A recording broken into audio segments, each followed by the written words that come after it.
ఓం శాంతి. ఈరోజు జనవరి 27 తేదీ 2025 శివబాబా వినిపించిన మురళి సారాంశము. మధురమైన పిల్లలు, ఎప్పుడైతే మీకు కర్మాతీత స్థితి ఏర్పడుతుందో అప్పుడు మీరు విష్ణుపురిలోకి వెళ్తారు. పాస్ విత్ ఆనర్గా అయ్యే పిల్లలే కర్మాతీతులుగా అవుతారు అంటున్నారు బాబా. ప్రశ్న: పిల్లలైన మీకోసం ఇద్దరు తండ్రులు ఎటువంటి శ్రమ పడుతున్నారు? సమాధానం: పిల్లలు స్వర్గానికి అర్హులుగా అవ్వాలని, వారిని సర్వగుణ సంపన్నులుగా 16 కళలతో సంపూర్ణులుగా తయారు చేసేందుకు ఇద్దరు తండ్రులు కూడా చాలా శ్రమ పడుతున్నారు. ఇప్పుడు మీకు డబల్ ఇంజన్ లభించినట్లయింది. బాబా మీకు అద్భుతమైన చదువును చదివిస్తున్నారు. దీనితో మీరు 21 జన్మల భాగ్యాన్ని పొందుతారు అంటున్నారు బాబా. ఈరోజు పాట బాల్యపు రోజులను మరచిపోకూడదు అంటున్నారు బాబా. మంచిది.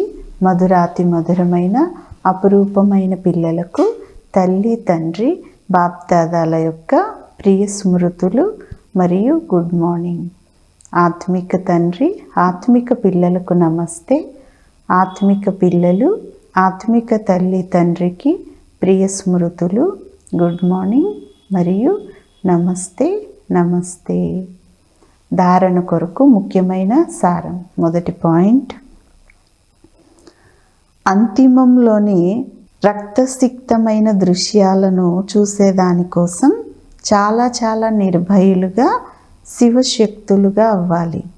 సర్వశక్తివంతుడైన బాబా స్మృతి ద్వారా శక్తిని తీసుకోవాలి అంటున్నారు బాబా. రెండవ పాయింట్: పావనంగా తయారై పావనంగా తయారు చేసే ఆత్మిక సేవను చేయాలి. డబల్ అహింసకులుగా అవ్వాలి. అందులకు చేతికర్రగా మారి అందరికీ కూడా ఇంటికి దారిని చూపించాలి. ఈరోజు వరదానం: నేను మరియు నాది అన్న దానిని సమాప్తం చేసి సమానతను లేక సంపూర్ణతను అనుభవం చేసుకునేవారు సత్యమైన త్యాగి భవ. వరదానం యొక్క వివరణ: ప్రతి క్షణము ప్రతి సంకల్పంలో బాబా బాబా అన్నది స్మృతిలో ఉండాలి. నేను అన్నది సమాప్తి అయిపోవాలి.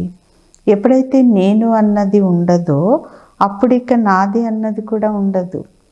నా స్వభావం, నా సంస్కారం, నా నేచర్, నా పని లేక డ్యూటీ, నా పేరు, నా ప్రతిష్ట, ఎప్పుడైతే ఈ నేను నాది అన్నది సమాప్తి అయిపోతుందో అదే సంపన్నత మరియు సంపూర్ణత.